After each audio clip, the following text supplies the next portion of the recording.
Hello guys, good morning.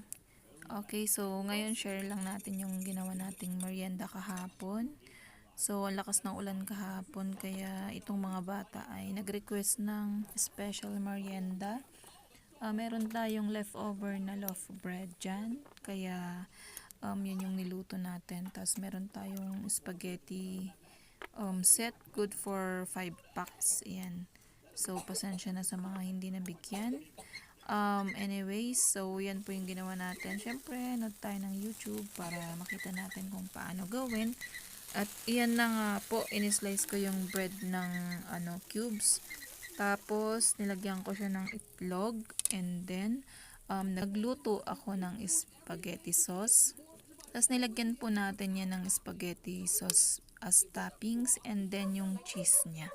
Ayan na nga po, yung natirang sauce, nilagay ko na rin yung pasta.